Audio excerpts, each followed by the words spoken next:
9:21 a.m. We continue with the show this morning, and it's time now to join Rashaad Davids, former colleague of the late Professor Ebrahim Arnold, rahimahullah, who sadly passed away, and we are going to be celebrating the life and legacy and understand who the late Professor Ebrahim Arnold was. Brother Rashaad, assalamu alaikum wa rahmatullahi wa barakatuh, and welcome. Wa alaikum salam wa rahmatullahi wa barakatuh, brother. Jazakallah khairan so much for joining us now. You have been a colleague of the late Professor. Allah grant him Jannah, Allah fill his qabr with Noor, and Allah grant all those who have been close to him, associated with him, his family, friends, inshallah. Allah grant them patience and sabr at a time like this, Brother Rashaad. Alhamdulillah. Shukr. Right now, obviously, we've seen and we've learned that there were many ulama, community activists, former students, and the Burqa residents who had shown their respect to the late Professor Ebrahim Arnold at his janazah. And his janazah was performed at the Dorp Street Masjid. But let's talk about Professor Ebrahim Arnold. Let's talk about him, his life. Now, we know he was an academic as well. He was a community activist, but also someone, who was, I would say, an all-rounder, basically, because he contributed so much in more ways than one, Brother Rashaad. Alhamdulillah. Where do we start? Brothers, listeners of Radio Salam Media, I firstly want to greet you with the universal greeting of love and peace. Assalamu alaikum wa rahmatullahi wa barakatuh. Wa alaikum salam wa rahmatullahi wa barakatuh. Also a special greeting to the surviving spouse of Al-Marhum Al-Hajj, Professor Ebrahim Arnold, that is his wife, Auntie Halima, his two daughters, his family, and his grandchildren. And also a special greeting to his extended family, or our family here at IPSA, where Professor Ebrahim lectured.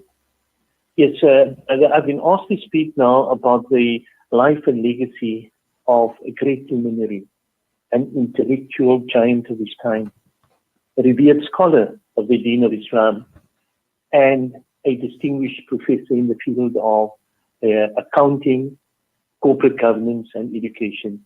Yes, brother, indeed, an all-rounder. I think it would be remiss of me at this stage not to reflect on the upbringing of Professor Ebrahim, an upbringing that is well rooted in the cobblestones and against the background overlooking Table Mountain, an area known as Burqa, well known for its historical footprint, grounded in Muslim heritage and cultural richness, for want of a better word. Brother, it is against this setting where Ebrahim, as he was known then as a youngster, he sat at the feet of one of the greatest shuyukh of our time, the revered Sheikh Muhammad Salih Abadi al-Marhum. We studied the finer nuances of recitation and articulation of the entire Quran for a period of about 3 to 5 years, from about in the early 80s, 1980 to about 1986. Coupled with that, Ebrahim then, in his early 20s, he was already a chartered accountant at that time. He was drilled in the principles of fiqh, tawheed, hadith, kutab, and the infamous Ratibul Haddad kitab. Be that as may, brother, the profound teachings of Islam, which was then firmly established in the character and the personality of Ebrahim Arnold al-Marhum, surfaced in the early 70s, where he became an activist, as you rightfully say, a member of the Muslim Students Association or the NSA, a character trait then that he upheld until his passing. Not many of us know that at that time he was the very first auditor of the NJC, a member of the first Islamic tribunal appointed by the Supreme Court in 1984. We also initiated a program called Ahlan wa Sahlan at the Voice of the Cape almost 16 years ago. Professor Ebrahim al-Marhum still conducted khutbahs at various masajid in the Burqa, and He was a support imam at Nurul Islam Masjid, also in the Burqa. Not only that, let's speak about his professional qualifications. Professor Ebrahim qualified, as I said, at UNISA, at the University of the Western Cape. He had degrees from the University of Witwatersrand, Wharton Business School in the USA, to name but a few. Mr. Ebrahim also enjoyed a stint at what was then known, I think it's still known, as the Sultan College in Saudi Arabia as a vice dean. But I think that's enough said about Professor Ebrahim's qualifications. I've only briefly noted on that. I have a whole page here in front of me in terms of all the degrees and diplomas that he acquired. But you know, brother, he was also a lecturer here at IPSA in contemporary Islamic thought for the past 3 years, in which he guided our students in the art of critical thinking within the framework of the Ummat al-Wasatiyah principle, or a balanced road, the middle road. Sadly, our students have gathered now a few minutes ago to offer special tribute and dua for man that developed a special love for our students. He developed a deep connection with our students, and this he knew and we knew facilitated the learning process. Yes. Now, obviously, Brother Rashaad, you know, from what you described, and obviously in terms of his intellectual ability and what he had achieved in his life, and this is the reason why the end of his life, the ulama, the community activists, former students, and the Burqa presidents actually showed their respect to the late marhum Professor Ebrahim Arnold, because this was a man, and if you could just tell us, you know, his personality, because this is a man who was dedicated. He was dedicated in every way, in many respects, to education, to Islamic thought, as you mentioned, socio-economic development, and you mentioned the Ahlan wa Sahlan Ya Ramadan program, which was a community outreach program as well. So this was someone who deeply, deeply cared, who was deeply concerned about the Muslim Ummah, but at the end of the day, more importantly, with the gifts and what he was blessed with in terms of intellect, you know, he used it to full effect for the benefit of society, for the benefit of humanity. Correct. You know, brother, in all of these lectures, the common thread in those lectures was the fact that he said, we have one weapon as a Muslim Ummah, and we cannot let go of that weapon. That sword you must keep in our hand, and that sword is the sword of education. And he said that we must not stop doing that. And that is educate ourselves so that we can then pass that legacy on to our students, who in turn can pass it on to their students. At the age of 71, Professor Ebrahim was busy researching, a whole kitab of Arabic Afrikaans from a late Sheikh Ismail Hanif, and he showed me these documents, and he said to me, you know, Rashaad, I found these documents, and this is translated into Arabic Afrikaans. And when I read it, I couldn't understand it because it's written in Arabic, but it's Afrikaans Arabic. And he was busy doing a PhD in terms of translating this Afrikaans. And he was actually, he submitted this paper, to the University of the Western Cape. It just shows then that, again, at the ripe age of 71, he was still busy researching. He was still busy telling us that we must keep on, let us keep up that mantle of education. And also, Brother Rashaad, I think it's only after a person passes away that sometimes we tend to realize the value of a person. And, for yourself, for someone like yourself, I'm sure you've got many, many personal memories. And if you look at those memories, what would some of those memories be? What would some of the issues that stand out as far as the marhum Professor Ebrahim Arnold goes? One of the issues is this relentless pursuit of knowledge. Relentless pursuit of knowledge. this is the second stroke. When Professor Ebrahim had his first stroke on the Wednesday morning, or Wednesday afternoon, about a year ago, he was back at college the Thursday, and he sat in my office, and I said to him, Prof, there's something wrong with you. He said, no, there's nothing wrong with me. And I said, but Prof, you are slurring a bit.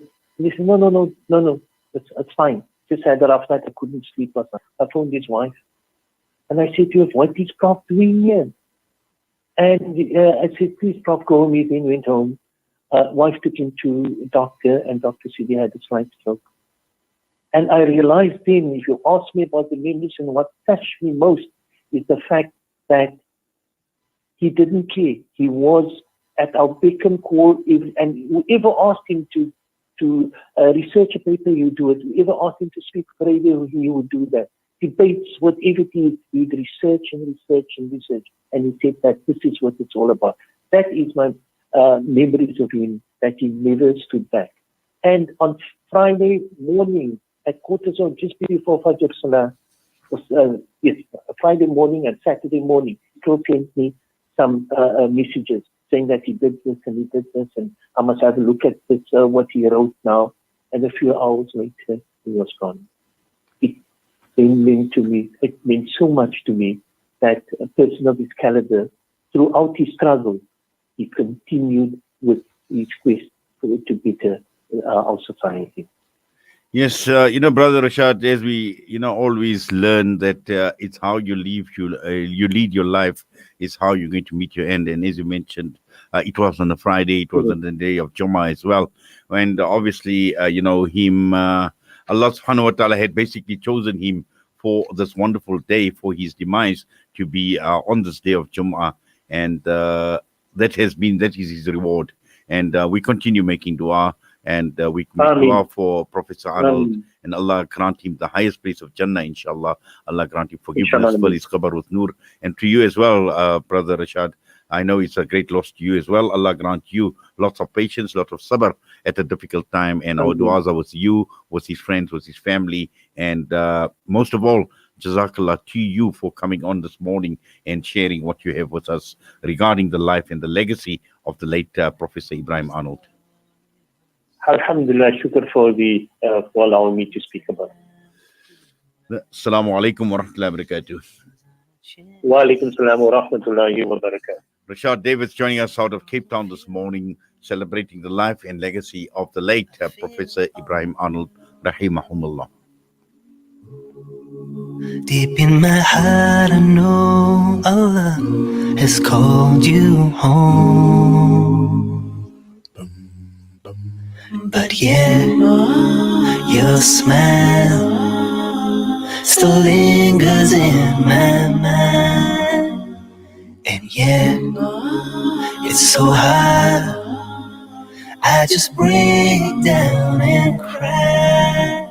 I remember your eyes, find a way to melt my heart. Most of all, I remember. Connect and stay ahead with Salam Media. This is Salam Media, coming to you live from South Africa.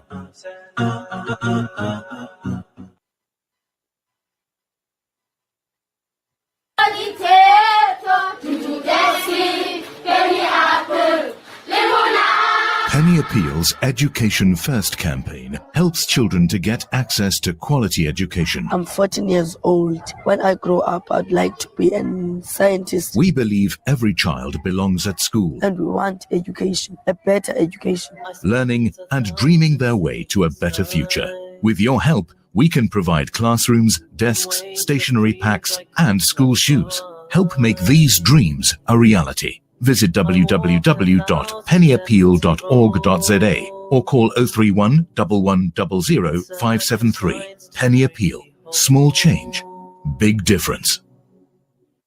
Discover the Africa of your dreams and surround yourself with her spectacular beauty. Relax beneath her serene sunsets and explore wildlife at its natural best. It's where the pride of Africa comes together. The Kwantu Private Game Reserve. Get to know the Big Five or cruise on an elephant safari game drive. Interact with lion and tiger cubs and enjoy world-class halal cuisine while we pamper you during your 5-star stay. Indulge in the true African experience. For reservations, call now on 042 203 1400 or visit kwantu.co.za. The Kwantu Private Game Reserve, the place of gathering. Dad, well, I've been chatting with an investment broker today and... Broker? Did the broker tell you that our economy is a mess? There's bushfires in Australia, America wanted World War III, and now the coronavirus is traveling around the world. Well, I also thought about purchasing some crypto. Crypto? What's that, like another pyramid scheme? I don't trust what I can't see. There's an apartment in Belito. So whole your family will be asking to stay there for free. And what if the government takes it away, eh? Dad, I don't think it works like that. I'll tell you what works. Gold. At your age, I invested in gold coins and it paid for your university fees and your wedding. No contracts, no agreements. Your investment is in your hands and you own it. With a 70% growth in only 5 years, do you still doubt gold investment? Contact RJ Coin today, 031 202 4701, or visit them at 151 Stephen Lamini Road in Musgrave, Durban. Randery Jewelers Gold Coin Exchange, your passport to gold investment. As winter grips the Northern Hemisphere, refugees, IDPs, and other vulnerable communities are doing all they can to survive. Winter is already the hardest time of year, and in the current global context, this year could be even worse. With your help, the Al-Imdad Foundation is delivering life-saving winter warmth items in 12 countries globally, including Syria, Palestine, Yemen, Kashmir, and Pakistan. So be warm-hearted and sponsor a winter pack at just 600 Rand. Donate online at alimdad.com or call 0861 786 243 for more information. Connect and stay ahead with Salam Media. This is Salam Media, coming to you live from South Africa. The time is just gone 9:40 a.m. and later on, in fact, towards the end of the show, we'll be talking with Brian Pinnock, cybersecurity expert at Mimecast. And we're talking about WhatsApp privacy changes that are going ahead. So what do you need to know about these changes as far as WhatsApp is concerned? But in studio with me right now, my producer, Muhammad Arai. Muhammad, assalamu alaikum wa rahmatullah. Wa alaikum salam and kinayat. How are you doing this fine morning? Alhamdulillah. How was your weekend, by the way? My weekend is essentially Saturdays, not Sundays, because Sundays I have to work and prepare for Monday morning show. So when people ask me, how was your weekend? I say, yeah, my Saturday went well. And how was your weekend? Oh, wow. Yeah, I think, no, alhamdulillah, I had a wonderful weekend. Actually. Yeah, it was beautiful. You know, I try and maximize on family time over the weekend. And you are quite refreshed, particularly for tomorrow evening's webinar that you're yes, most certainly looking forward to. I'm really looking forward to this because I'll tell you what, it's it's something that is not talked about much, but it's very extremely significant. And 100 years, and it has just basically flown by.